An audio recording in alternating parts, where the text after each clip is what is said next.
Have you ever stared at your to-do list and felt physically unable to move? Not because you're lazy, but because you're exhausted in a way no nap can fix. You're not broken. You're not weak. And no, you're not lazy. You might just be burned out. And the difference? It matters more than most people think. So before you shame yourself for not doing enough, let's talk about the 10 signs that what you're dealing with is burnout, not laziness.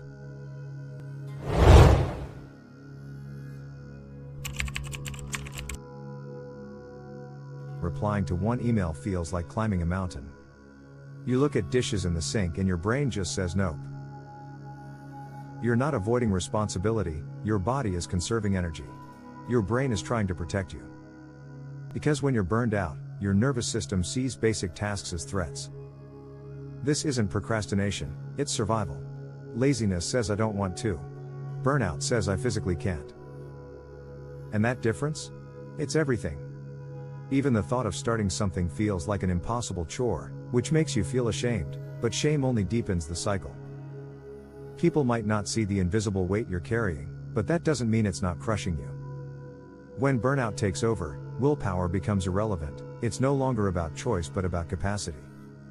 You want to be productive, to check things off your list, but your body simply won't cooperate. This kind of paralysis can be terrifying, especially when you used to be someone who could do it all.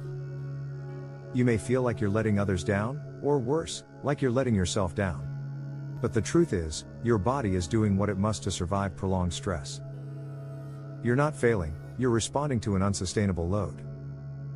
And acknowledging that is the first step toward healing. You could sleep for 10 hours and still wake up feeling heavy. It's not just physical fatigue, it's emotional exhaustion. Your soul feels worn out. No amount of rest seems to restore you. That's not laziness. That's a system overload.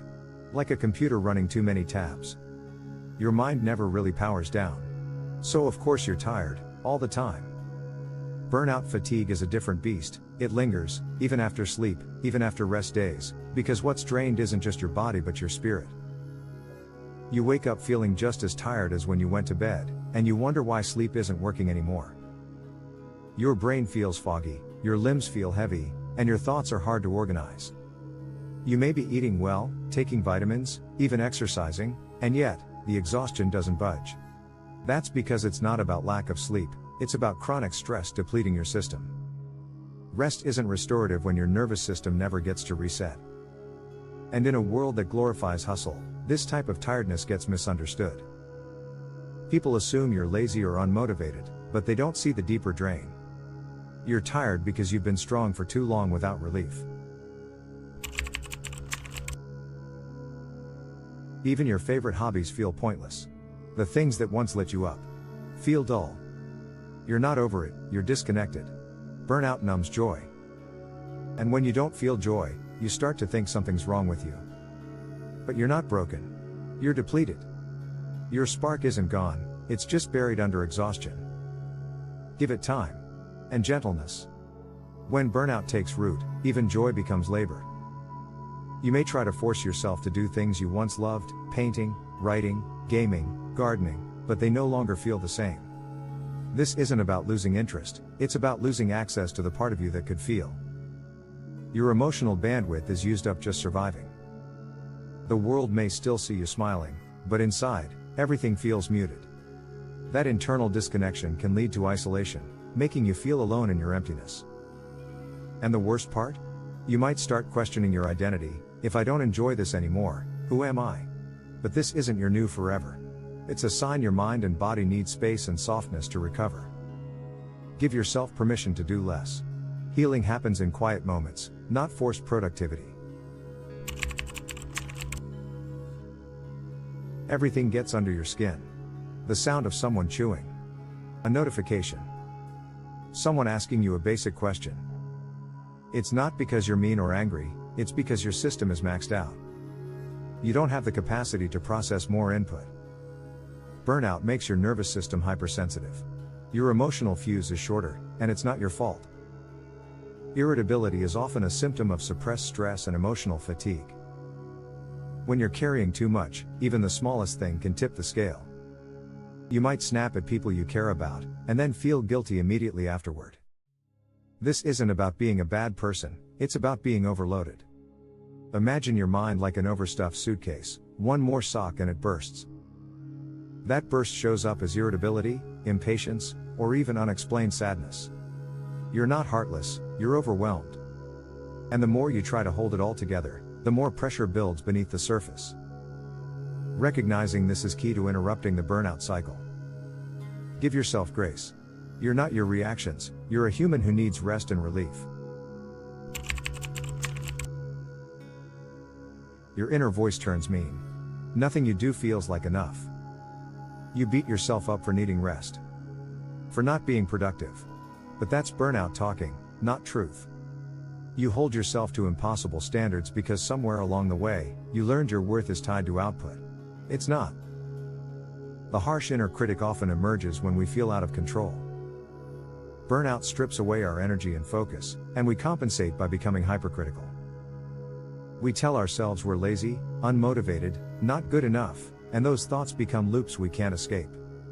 It's a defense mechanism. If I judge myself first, maybe no one else will. But that kind of thinking isn't protection, it's poison. It doesn't help us get better. It keeps us stuck. You can't shame yourself into recovery. You can only care yourself into it. And that starts with noticing when your thoughts are turning against you. What if you responded with compassion instead of criticism? What if rest didn't mean failure, but healing? You don't cry anymore. You don't laugh the way you used to. You exist in a kind of gray zone where everything feels flat. Burnout doesn't always show up as chaos. Sometimes it looks like apathy. You're not heartless, you're tapped out. Emotional numbness is a survival response, not a personality flaw. You might still go through the motions, working, talking, showing up, but inside, you feel disconnected from it all. You know you should care, but you just don't. That doesn't make you cold. It means your emotional system is on autopilot, conserving energy. It's like your brain put up a closed sign to protect you from overload. And even though this numbness can feel scary, it's also a signal. It's your body's way of saying, we've hit our limit. Pay attention to that signal. Numbness isn't a failure, it's a red flag. With rest and support, those feelings can return. But forcing them won't work. You have to create safety again, and safety takes time. You stop replying to texts. Cancel plans. Stay in bed instead of reaching out. It's not because you don't love people. It's because socializing feels like too much. Burnout makes connection feel draining, even when you're craving support. You want to be around people, but the energy it takes feels impossible. So instead, you retreat. You tell yourself you're just tired. That they'll understand. But after a while, the silence becomes louder than words. Isolation feeds the lie that you're alone in your struggle. And yet, reaching out feels like another task on your to-do list. This is how burnout turns into loneliness. You want connection, but you lack the capacity for it. You might miss your friends deeply, but still ignore their calls. That conflict inside, wanting closeness but needing space, is valid. It's okay to pull back. But know that support doesn't have to be loud or social. Even quiet companionship, someone sitting nearby, a text that says thinking of you, can be enough. Let people in gently, when you're ready. You're not a burden. You're healing. You start to question why you're doing what you're doing. Work feels meaningless. Your goals feel far away or irrelevant. It's not that you've lost ambition, it's that you've lost connection. Burnout clouds your sense of purpose. When everything feels heavy, even meaningful work can lose its light. You might begin to wonder if you're on the right path, or if you ever were. The dreams that once excited you now feel distant, as though they belong to someone else. It's not a lack of motivation, it's a signal that your soul is tired. You crave fulfillment, but you're too depleted to chase it. That disconnect doesn't mean your purpose is gone, it means your fuel tank is empty. Give yourself permission to rest without judgment. You're allowed to pause. You're allowed to not know what's next. Your worth isn't tied to constant striving. Sometimes, clarity comes only when we stop forcing it. When you reconnect with rest, you begin to reconnect with yourself, and from there, purpose returns naturally. Your brain feels foggy. You forget simple things. You can't concentrate like you used to. Burnout affects cognitive function, not just mood. It's not a personal failure. It's neurological fatigue. Your brain is running on fumes, and that impacts how you think, remember, and focus. You might find yourself rereading the same sentence 3 times, forgetting appointments, or zoning out mid-conversation. These lapses aren't signs of stupidity, they're signs of overload. Your cognitive bandwidth is maxed out. When your body is in a chronic stress state, blood flow shifts away from areas involved in memory and concentration. That's biology, not laziness. Be gentle with yourself when your brain feels slow. The more you shame it, the more it struggles. What you need is space, silence, and rest, not pressure to snap out of it. Mental clarity returns when the nervous system is no longer in survival mode. You're not losing your mind, you're protecting it. You daydream about quitting everything. Running away. Starting over somewhere new. That's not just wanderlust, it's a cry for help. Burnout makes you want to disappear, not because you hate your life, but because it's become unlivable in its current state. Those thoughts don't make you selfish or weak. They make you human. When every day feels like a grind, escape starts to feel like the only option. It's not about being dramatic, it's about being overwhelmed beyond your limits. Your mind looks for exits because it can't find relief.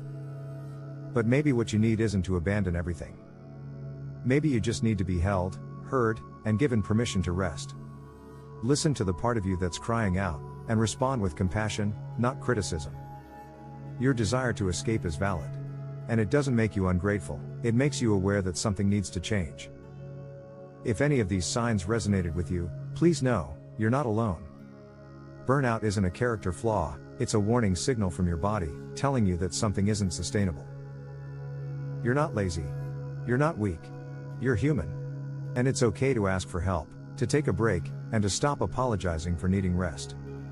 If this video helped you feel seen, please consider subscribing for more content that supports your healing journey. And leave a comment below, let's talk about it. You deserve support, and you deserve to heal.